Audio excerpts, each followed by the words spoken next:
السلام علیکم ورحمۃ اللہ وبرکاتہ۔ الحمد للہ رب العالمین والصلاة والسلام علی رسولہ الامین، اما بعد۔ اعوذ باللہ من الشیطان الرجیم۔ یا ایھا الذین آمنوا ادخلوا فی السلم کافۃ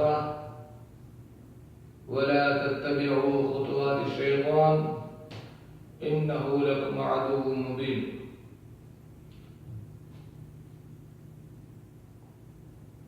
اے ایمان والو، اسلام میں پورے داخل ہو جاؤ اور شیطان کے قدموں کی تابعداری نہ کرو، وہ تمہارا کھلا ہوا دشمن ہے۔ شاعر نے کہا کہ مصور کھینچ وہ نقشہ کہ جس میں یہ ادائی ہو، ادھر حکم محمد ہو، ادھر گردن جھکائی ہو، صلی اللہ علیہ وسلم۔ میرے بھائی اور دوستو اور میری ماں اور بہنوں، آج جب ہم مسلمانوں کے حالات کا جائزہ لیتے ہیں تو ہمیں معلوم ہوتا ہے کہ مسلمانوں کی اکثریت اسلام کے بنیادی عقائد سے بے خبر ہے۔ وہ کلمہ لا الہ الا اللہ محمد رسول اللہ پڑھتے ہیں اور خود کو مسلمان بھی کہتے ہیں، لیکن انہیں یہ پتہ نہیں کہ کچھ ایسے اعمال اور عقائد بھی ان کے پاس ہیں جن کی وجہ سے ان کا ایمان مشتبہ ہو جاتا ہے اور کبھی کبھی وہ دائرہ ایمان سے خارج ہو جاتے ہیں۔ اس لیے ضرورت ہے کہ ہم ایسے تمام امور کی جانکاری حاصل کریں جو ہمیں اسلام سے دور کر دیتے ہیں، تاکہ ہم خود بھی ان سے بچیں اور دوسرے بھائیوں کو بھی ان سے بچانے کی کوشش کریں۔ یہ کل 10 امور میں آپ کے سامنے ذکر کرنے جا رہا ہوں جو ہمارے ایمان کے لیے خطرہ ہے اور بہت سارے بھائی اس میں مبتلا ہیں۔ سب سے پہلی چیز الشرک باللہ، اللہ کی عبادت میں کسی کو اس کا شریک ماننا۔ اللہ رب العالمین کی جو اختیارات اور جو اس کی قدرت اور جو اس کا پاور اور جو اس کی اتھارٹی ہے وہ کسی اور کے اندر بھی تسلیم کرنا۔ اللہ تعالیٰ فرماتا ہے قل هو اللہ احد، آپ کہہ دیجیے اللہ اکیلا ہے، اللہ الصمد،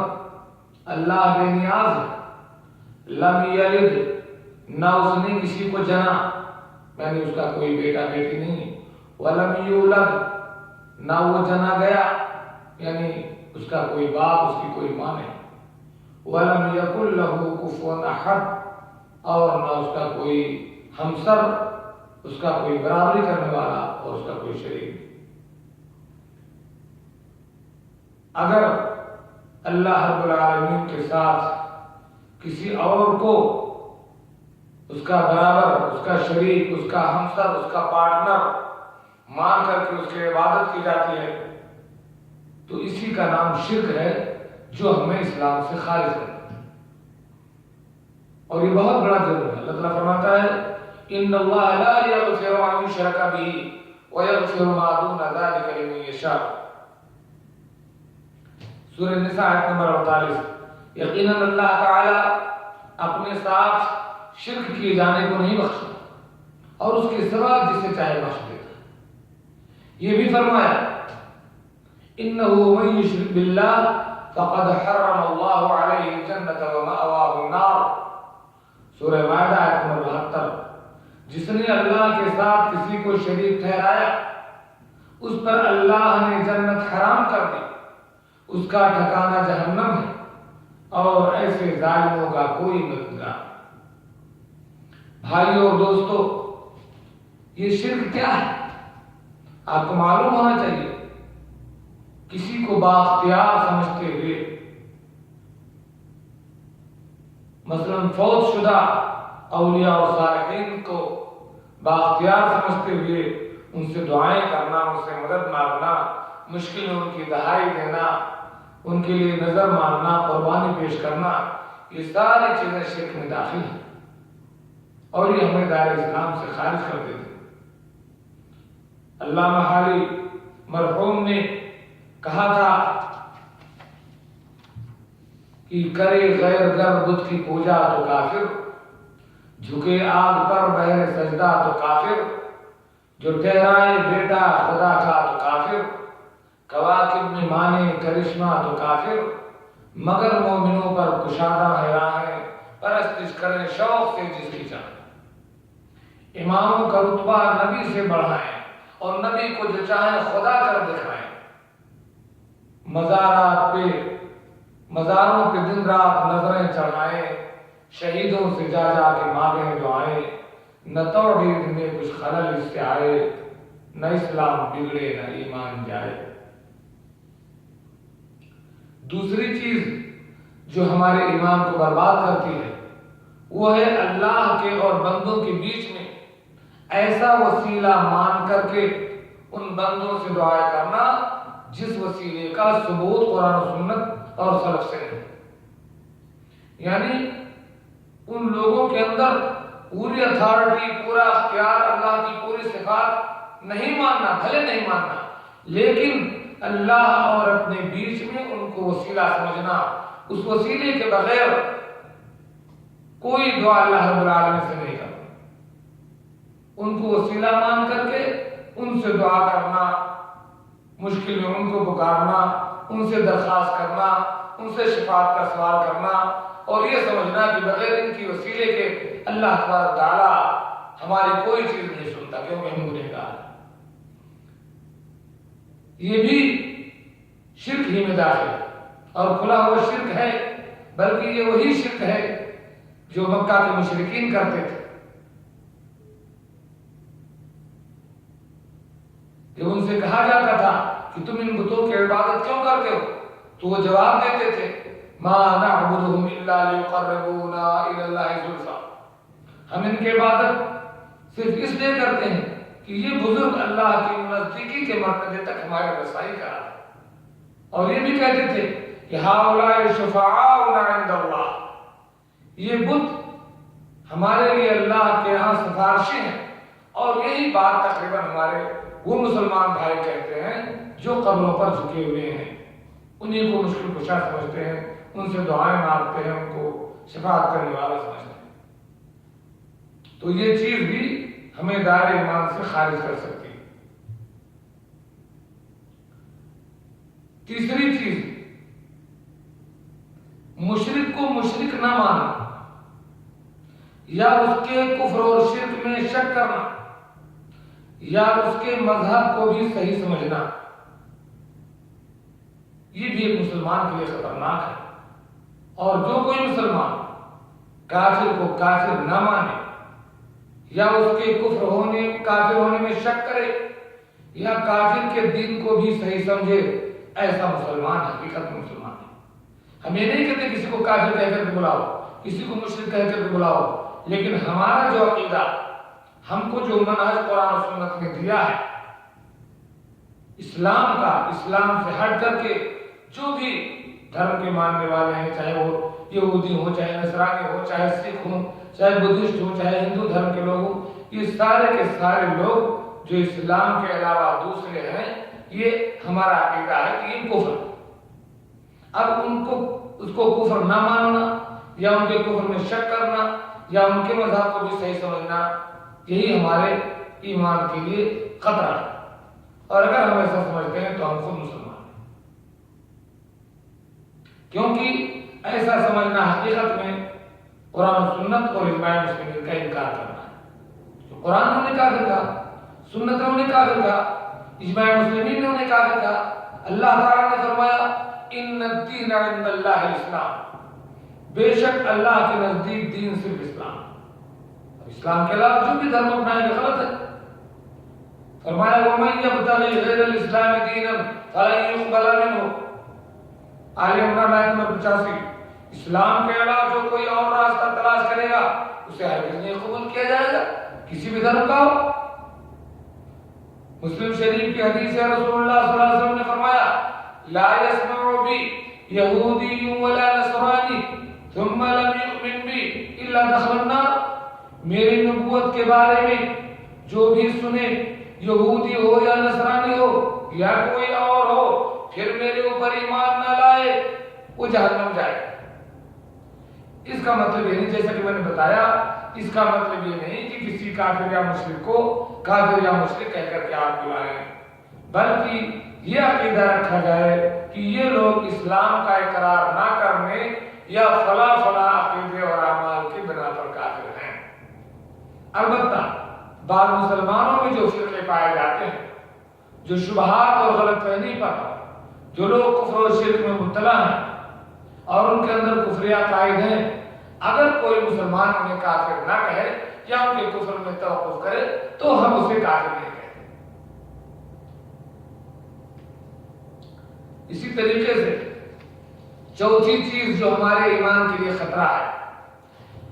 یہ سمجھنا کہ نبی کریم صلی اللہ علیہ وسلم کے علاوہ کسی اور کا طریقے زندگی زیادہ مکمل اور جامع ہے، یا اسلام نے اور نبی کریم صلی اللہ علیہ وسلم نے حکمرانی کا، سیاست کا جو طریقہ ہمیں بتلایا ہے اس سے بہتر طریقہ کوئی اور طریقہ ہے مغرب کا، امریکہ کا، برطانیہ کا یا عام انسانوں کے بنائے ہوئے قانون کو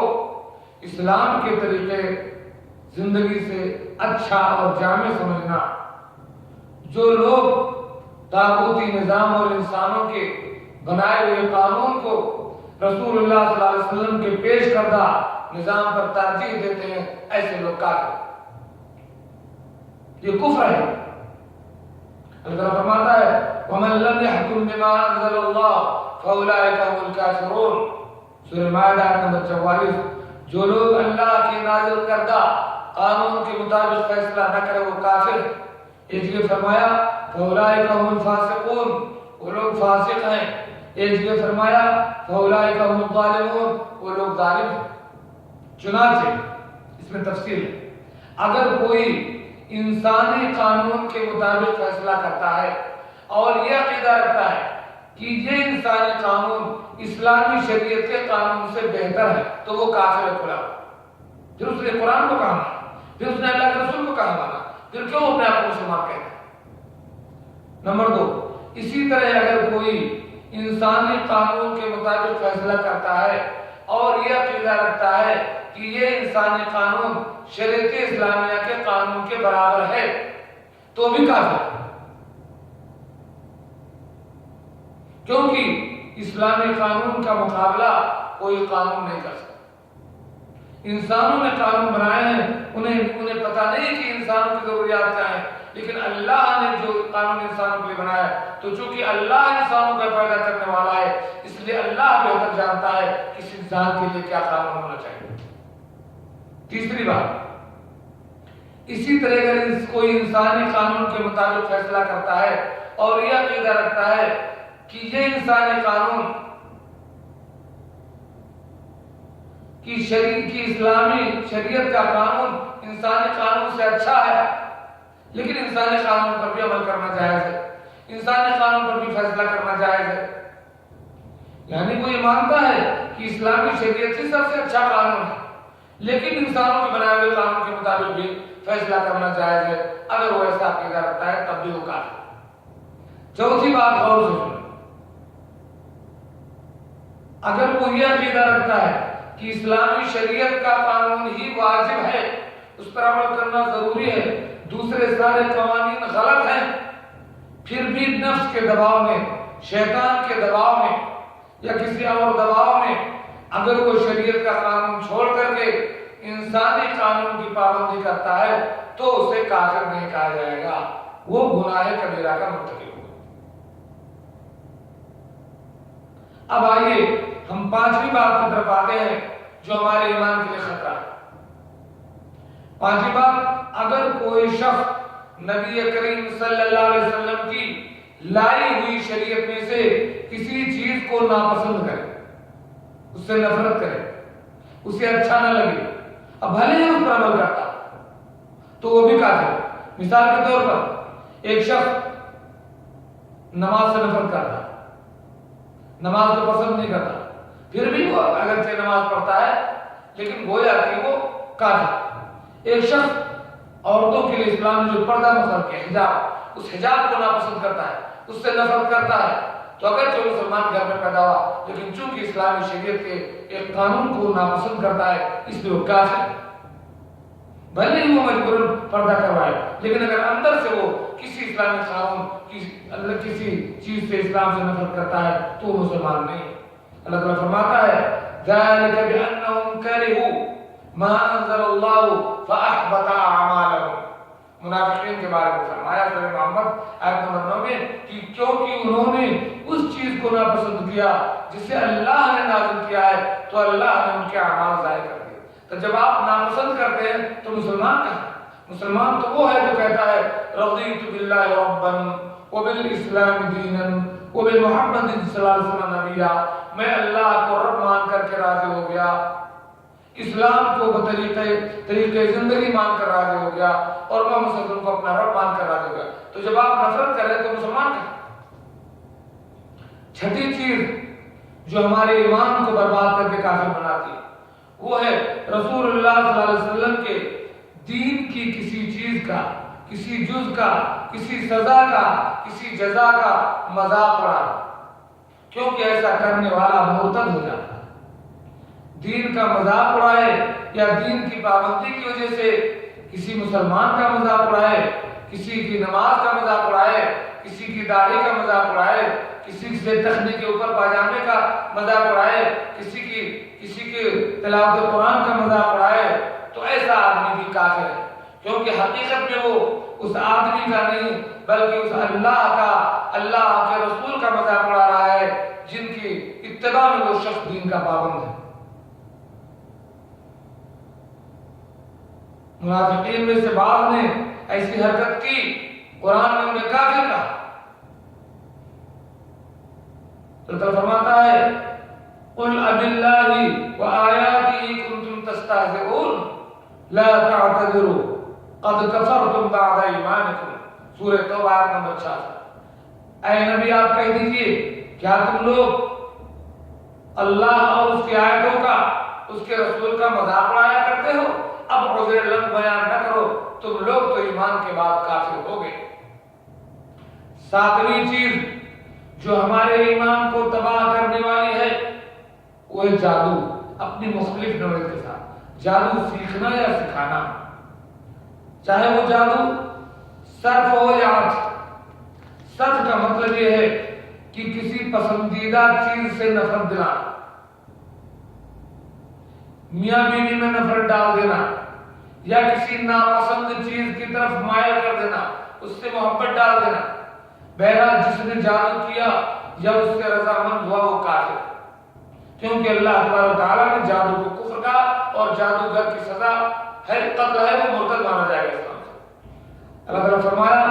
وَمَا يُعَلِّمَانِ مِنْ أَحَدٍ حَتَّى يَقُولَا إِنَّمَا نَحْنُ فِتْنَةٌ فَلَا تَكْفُرْ، سورہ بقرہ آیت نمبر 2۔ وہ دونوں فرشتے ہاروت اور ماروت جب بھی کسی کو تعلیم دیتے تو صاف طور پر متنبہ کر دیا کرتے تھے کہ دیکھو ہم محض ایک آزمائش ہے، تم کفر نہ کرو۔ بھائیو جادو کا اثر بھی اللہ کی اجازت کے بغیر نہیں، جیسے کہ اللہ فرماتا ہے وَمَا هُمْ بِضَارِّينَ بِهِ مِنْ أَحَدٍ إِلَّا بِإِذْنِ اللَّهِ، دراصل وہ اللہ کی مرضی کے بغیر کسی کو نقصان نہیں پہنچا سکتا۔ جادو کے کفر ہونے کی ایک مادی وجہ یہ ہے کہ جادوگر تب تک کامیاب نہیں ہوتا جب تک کہ وہ کوئی کفر کا کام نہ کرے، مثلا قرآن کی توہین کرتا ہے، قرآن پر نجاست ڈالتا ہے، یا قرآن پر پیشاب کرتا ہے، یا کسی بت کو سجدہ کرتا ہے، تب جا کر کے شیطان اس سے خوش ہوتا ہے اور اس کی مدد کرتا ہے اور وہ بڑا جادوگر بنتا ہے۔ اور میں ایسا ایک واقعہ میں جانتا ہوں، میں نے اخبار میں پڑھا کہ ایک شخص نے اپنی بیٹی سے زنا کیا، اور جب اس کو تھانے میں پکڑ کر کے لایا گیا تو اس نے اقرار کیا کہ میں کالا جادو سیکھ رہا تھا، اور مجھ کو جادوگر نے کہا تھا کہ اگر تم اپنی بیٹی سے زنا کر لو تو تمہیں یہ کالا جادو آ جائے گا۔ تو میرے بھائی اور دوستو، یہ ساری شیطانی کام ہے، یہ جادو سیکھنا یا اس پر عمل کرنا یا اس کے چکر میں پڑنا، یہ پورا کا پورا کفر اور شرک ہے۔ اور بسا اوقات یہ جو تعویذ اور گنڈے لکھنے والے لوگ ہیں وہ بھی کبھی کبھی کفریہ اور شرکیہ حرکات کرتے ہیں جس کی وجہ سے شیطان ان کی مدد کرتا ہے، تو ایسے لوگوں سے بھی دور رہنا چاہیے۔ 8ویں چیز جو ہمیں کفر میں مبتلا کرتی ہے، ہمارے ایمان کے لیے خطرہ بنتی ہے، وہ ہے مسلمانوں کے خلاف کافروں کی مدد کرنا۔ اور یہ کفر تب شمار ہوگا جب کافر کو آدمی دل سے محبت کرے اور اس کی خواہش اور تمنا ہو کہ کافر مسلمان پر غالب آ جائے اور کافر کی مدد کر کے مسلمان کو ختم کر دے، اسلام ختم ہو جائے۔ اللہ تعالیٰ فرماتا ہے یا ایھا الذین آمنوا لا تتخذوا اليهود والنصارى اولیاء بعضهم اولیاء بعض ومن يتولهم منكم فانه منهم ان اللہ لا يهدي القوم الظالمین۔ سورہ مائدہ نمبر 51۔ اے ایمان والو، یہود و نصارہ کو اپنا دوست نہ بناؤ، وہ آپس میں ایک دوسرے کے دوست ہیں، اور اگر تم میں سے کوئی ان کو رفیق بناتا ہے تو اس کا شمار بھی انہی میں سے ہے۔ یقینا اللہ تعالیٰ ظالم قوم کو ہدایت نہیں دیتا۔ اس کا مطلب یہ نہیں کہ کافر کے ساتھ آپ غلط برتاؤ کریں، بلکہ کافر کے ساتھ آپ محبت سے پیش آئیں، اس کو ہدیہ دیں، تحفہ دیں، عام انسانوں کے ساتھ جیسے عدل اور انصاف کے ساتھ رہتے ہیں ان کے ساتھ رہیں، انہیں اپنے دین کی تعلیم دیں، ان کو بھی دین سکھائیں۔ جو چیز آپ اپنے لیے پسند کرتے ہیں ان کے لیے پسند کریں، آپ اپنے لیے اللہ کا دین پسند کرتے ہیں، اللہ کا دین ان تک پہنچائیں محبت کے ساتھ، جیسے کہ اللہ کے رسول صلی اللہ علیہ وسلم نے کفار کے ساتھ جو ہے محبت سے ان کو تعلیم دی۔ ایمان کی مضبوط رسی اللہ کے لیے دوستی اور اللہ کے لیے دشمنی ہے۔ 9ویں چیز جو ہمارے ایمان کو چھین کر کفر میں ڈھکیل دیتی ہے وہ یہ عقیدہ ہے کہ کچھ مخصوص لوگ اسلام کی پابندی سے آزاد ہیں۔ مسلمانوں کا ایک طبقہ ایسا ہے جو یہ سمجھتا ہے کہ ہم اسلام کی اتباع، شریعت کی پابندی ہمیں اس وقت تک کرنی ہے جب تک ہمیں اللہ کی معرفت نہ حاصل ہو، جب تک ہم اللہ کو پہچان نہ پائیں۔ جب ہم اللہ کی معرفت حاصل کر لیں، اس کو پہچان لیں، تب ہم اسلام کی پابندی سے آزاد ہیں۔ بہت سارے لوگ آپ کو ملیں گے جن کو لوگ ولی سمجھتے ہیں، انہیں نماز پڑھتے ہیں، نہ روزہ رکھتے ہیں، پھر بھی لوگ ان کو ولی سمجھتے ہیں، کہتے ہیں بھائی یہ پہنچے ہوئے ہیں۔ تو جو ایسا شخص ہے وہ بھی کافر ہے، اور جو یہ سمجھتا ہے کہ اسلام کی پابندی کیے بغیر کوئی شخص مسلمان رہ سکتا ہے وہ بھی کافر ہے، کیونکہ اللہ کے رسول صلی اللہ علیہ وسلم سے بڑا پہنچا ہوا کوئی نہیں ہے، ان سے بڑا ولی کوئی نہیں، ان سے زیادہ اللہ کو کوئی نہیں پہچانتا۔ پھر بھی ہمارے نبی کریم صلی اللہ علیہ وسلم اپنے آخری ایام میں نماز کے لیے 2 صحابہ کے کندھوں پر ہاتھ رکھ کر کے اپنا پیر گھسیٹتے ہوئے مسجد جا کر کے صحابہ کرام کے ساتھ نماز ادا کرتے ہیں۔ تو ان سے بڑھ کر کے کون بڑا ولی پیدا ہو؟ اللہ تعالیٰ فرماتا ہے وَمَن يَبْتَغِ غَيْرَ الْإِسْلَامِ دِينًا فَلَن يُقْبَلَ مِنْهُ وَهُوَ فِي الْآخِرَةِ مِنَ الْخَاسِرِينَ۔ اسلام کے علاوہ جو کوئی اور طریقے زندگی اختیار کرے گا تو اسے ہرگز قبول نہ کیا جائے گا اور وہ آخرت میں نقصان اٹھائے گا۔ سورہ آل عمران آیت نمبر 85۔ 10ویں اور آخری بات، دین سے اعراض کرنا، نہ دین سیکھنا اور نہ اسے سیکھنے کی کوشش نہ کرنا، نہ اس پر عمل کرنا۔ یہ بھی نہ پتا ہو کہ کیا کہنے سے میں مسلمان بنتا ہوں اور کیا چیزیں جو میں کافر بنا دیتی ہیں۔ اگر اتنی بھی انسان کو خبر نہ ہو اور اسے جاننے کی کوشش نہ کرے، اگر کوئی بتائے کہ تو اسے دور بھاگے، تو ایسا شخص بھی مسلمان نہیں ہے۔ اللہ تعالیٰ فرماتا ہے وَمَنْ أَظْلَمُ مِمَّنْ ذُكِّرَ بِآيَاتِ رَبِّهِ ثُمَّ أَعْرَضَ عَنْهَا إِنَّا مِنَ الْمُجْرِمِينَ مُنْتَقِمُونَ۔ اس سے بڑا ظالم اور کون ہوگا جسے اس کے رب کی آیات کے ذریعے نصیحت کی جائے پھر وہ ان سے منہ پھیر لے، ایسے مجرموں سے ہم انتقام لے کر کے رہیں گے۔ بھائیو، یہ تمام باتیں وہ ہیں جو اسلام کے خلاف ہیں، ان کا مرتکب مسلمان نہیں رہ جاتا، چاہے وہ سنجیدگی سے کام کر چاہے مذاکرہ، الا یہ کہ وہ مجبور کر دیا گیا ہو، وہ بات الگ ہے۔ الا من اکرہ وقلبہ مطمئن بالایمان۔ اللہ تعالیٰ سے میں دعا کرتا ہوں کہ اللہ تعالیٰ ہم تمام بھائیوں کو، بہنوں کو، تمام مسلمانوں کو اسلام کو صحیح طور پر سمجھنے کی توفیق دے، اس پر عمل کی توفیق دے، اور اسلام کے خلاف جو غلط عقائد ہیں ان سے متنبہ رہنے کی، چوکنا رہنے کی توفیق دے، ان سے دور رہنے کی توفیق دے، اور یہ تمام باتیں دوسرے بھائیوں تک پہنچانے کی توفیق دے۔ آمین۔ وآخر دعوانا ان الحمد للہ رب العالمین۔ السلام علیکم ورحمۃ اللہ وبرکاتہ۔